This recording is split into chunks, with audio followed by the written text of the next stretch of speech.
Digital circuits होते हैं और ये इस तरह के सिग्नल पे काम करते हैं जो कि 1010 इस तरह से मिलके बना होता है।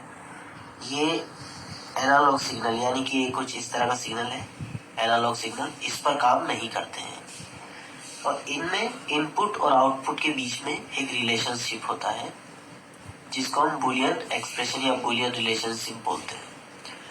तो अब सबसे पहले देखते हैं कि लॉजिक गेट्स जो होते हैं वो कितने प्रकार के होते हैं। तो ये 5 प्रकार के होते हैं: or gate, and gate, not gate, nand gate और नॉर गेट। इनमें से जो पहले 3 हैं, और गेट, एंड गेट और नॉट गेट, वो बेसिक गेट्स बोले जाते हैं क्योंकि इनकी मदद से, तीनों की मदद से हम बाकी गेट्स को बना सकते हैं। नैंड गेट को जैसे बनाना है तो हम एंड और नॉट को यूज कर सकते हैं तो नैंड बन जाएगा, तो इसलिए इनको बेसिक गेट्स बोला जाता है। अब हम बात करते हैं पहला गेट यानी कि और गेट की। तो और गेट का जो सिंबल होता है यानी कि जिसका प्रतीक होता है वो इस तरह का होता है जिसमें ए बी ये दोनों इनपुट होते हैं जिनकी हमें वैल्यू देनी होती है और वाई जो होता है वो आउटपुट होता है यानी कि यहाँ से आउटपुट आएगा। तो इसमें आउटपुट और इनपुट में जो रिलेशनशिप होता है वो y equal to a plus b होता है जो कि बुलियन एक्सप्रेशन है। अब हम इसके लिए ट्रूथ टेबल बनाते हैं, सत्यता सारणी बनाते हैं। तो सत्यता सारणी में कुछ नहीं है, बस इनपुट और आउटपुट की वैल्यूज होती हैं। तो a और b यहाँ पर इनपुट है और y आउटपुट है। तो a और b की हम वैल्यू सेलेक्ट करेंगे और उसके लिए आउटपुट y लिखेंगे, वही सत्यता सारणी है। तो a और b की अगर मान लीजिए वैल्यू है 0 0, तो 0 प्लस 0 यानी कि 0, 0 और 1 है तो 0 प्लस 1 1, 1 और 0 है तो 1 प्लस 0 1, और 1 और 1 है तो भी यहाँ पर 1 आता है। यहाँ पर 2 का कोई मतलब नहीं है क्योंकि ये 0 और 1 में ही चलता है सब कुछ, तो 1 प्लस 1 भी यहाँ पर 1 होगा। तो उसके बाद हम चलते हैं एंड गेट की तरफ। तो एंड गेट जो होता है वो इस तरह का दिखता है। यहाँ पर सिंबल को याद करने के लिए आप ये जो पीछे का डी है एंड का, वो इस तरह का ही सिंबल होता है, डी टाइप का, तो इससे आप इसको याद रख सकते हैं। यहाँ पर भी सेम है, ए और बी इनपुट है, वाई आउटपुट है, लेकिन यहाँ पर जो बुलियन एक्सप्रेशन है वो ए इंटू बी हो जाता है, यानी कि दोनों को गुणा करना होता है। तो इसके लिए ट्रूथ टेबल देख लेते हैं। तो वही हमने इनपुट ए और बी ले लिया है और आउटपुट वाई है। तो ए और बी मान लीजिए 0 0 है तो 0 इंटू 0 0, अगर 0 और 1 है तो 0 इंटू 1 फिर से 0, अगर 1 और 0 है तो 1 इंटू 0 0, 1 इंटू 1 है तो अब यहाँ पर 1 आएगा तो 1 आ गया। तो इस तरह से हम ट्रूथ टेबल बना लेते हैं। उसके बाद चलते हैं तीसरे गेट की तरफ यानी कि नॉट गेट की तरफ।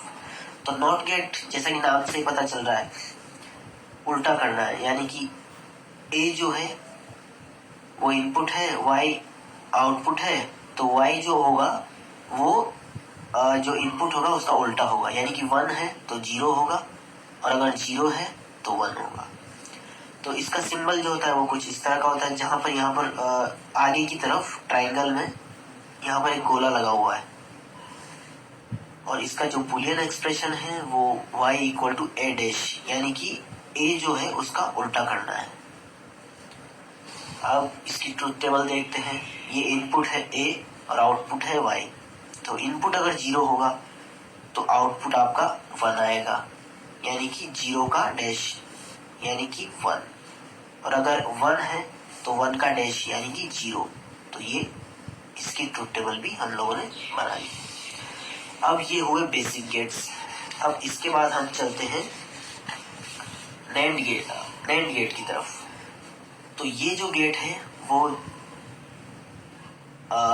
एंड गेट और नॉट गेट दोनों से मिलके बना होता है। यहाँ पर आप ध्यान रखिए जो ये आगे वाला जो पार्ट है एंड गेट के, वहां पर एक डॉट लगाया हुआ है, यानी कि गोला लगाया हुआ है छोटा सा, तो उससे हमको पता चलता है कि ये एंड है और यहाँ पर नॉट भी लगा हुआ है, यानी कि नॉट और एंड का मिक्स है ये, तो इसको नैंड गेट बोलते हैं।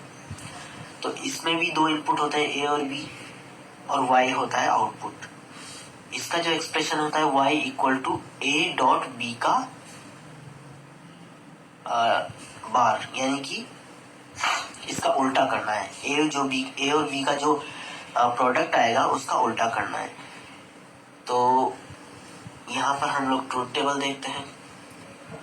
ए और बी ये इनपुट हो गए और y आउटपुट हो गया। अब y इक्वल टू होगा a इंटू बी का बार, यानी कि 0 इंटू 0, ये हो गया 0, लेकिन 0 का बार यानी कि 0 का उल्टा, तो ये हो जाएगा आपका 1। फिर 0 और 1 होगा, तो 0 इंटू 1 यानी कि 0, लेकिन इसका फिर उल्टा यानी कि 1। अब चलते हैं तीसरे की तरफ, 1 इंटू 0, ये हो गया 0 और 0 का उल्टा 1। अब यहाँ पर 1 इंटू 1, तो ये हो गया 1, लेकिन 1 का उल्टा यानी कि 0। इसकी हमने ट्रूथ टेबल बना ली। तो यहाँ पर एक बात ध्यान रखने लायक है, जो नैंड गेट होता है उसको यूनिवर्सल गेट बोलते हैं। अब यूनिवर्सल गेट इसको क्यों बोलते हैं ये थोड़ा समझ लीजिए, क्योंकि जैसा कि मैंने आपको बताया कि और गेट, एंड गेट और नॉट गेट से हम कोई सा भी गेट बना सकते हैं, वैसे ही नैंड गेट से भी हम कोई सा भी गेट बना सकते हैं। आपको और गेट भी बना सकते हैं, इससे एंड गेट भी बना सकते हैं, नॉट गेट बना सकते हैं, नॉर गेट बना सकते हैं, तो इससे हम बाकी गेट भी बना सकते हैं, इसलिए इसको यूनिवर्सल गेट बोला जाता है। तो अब चलते हैं हम पांचवें गेट की तरफ, जो कि है नॉर गेट। तो ऐसे जैसे कि नाम से पता चल रहा है और नॉट, यानी कि ये और गेट और नॉट गेट का मिक्सचर है, यानी कि उसके दोनों को मिला के बनाया हुआ है। तो यहाँ पर भी एक सामने के साइड पे जो है और गेट के सामने एक गोला छोटा सा बनाया हुआ है, जो कि नॉट गेट का सिंबल है। तो यहाँ पर ए और बी जो है वो इनपुट है, y जो है आउटपुट है, और y equal to a plus b का डैश, यानी कि ये बुलियन एक्सप्रेशन है, जो a प्लस बी जो आपका आएगा उसका उल्टा करना है। तो इसकी ट्रूथ टेबल हम लोग देखते हैं। a b ये इनपुट हो गए, y आउटपुट। अब a और b का वैल्यू मान लीजिए 0 0 है, तो 0 प्लस 0 हो जाएगा आपके पास 0, लेकिन उसका उल्टा यानी कि 1। फिर हम चलते हैं 0 और 1, तो 0 प्लस 1 यानी कि 1, लेकिन 1 का उल्टा यानी कि 0। अब फिर 1 और 0 हो, तो 1 प्लस 0 यानी कि 1, 1 का उल्टा 0। 1 प्लस 1 यानी कि 1, 1 का उल्टा 0। तो इसकी ट्रूथ टेबल भी हम आसानी से बना सकते हैं। अब हम बात करते हैं इन गेट की उपयोग की, यानी कि ये कहाँ काम आते हैं ये। तो ये जो गेट होते हैं वो डिजिटल वॉच, यानी कि आपने देखा होगा कुछ घड़ियां जो होती है उनमें तो सुई लगी होती है, वो सुई घूमती है तो टाइम बताती है, वो दूसरी घड़ियां होती है वो एनालॉग वॉच होती है। ये डिजिटल वॉच है, यानी कि इसमें आपको सिर्फ नंबर दिखाए जाएंगे। तो उस तरह की जो वॉच होती है वो उसमें डिजिटल गेट का यूज होता है। कंप्यूटर्स आपने सुना होगा कि कंप्यूटर जो होता है वो 0 और 1 की भाषा को ही समझता है, बाइनरी पद्धति में काम करता है, तो वहां पर भी लॉजिक गेट का उपयोग किया जाता है। कैलकुलेटर्स में भी आपने देखा होगा, कैलकुलेटर भी डिस्प्ले जो करता है वो एक LCD टाइप का होता है, उसी में हम लोग यहाँ पर 1 0 समथिंग दिखाता है, तो उसमें भी इनका डिजिटल गेट्स का उपयोग किया जाता है, लॉजिक गेट्स का।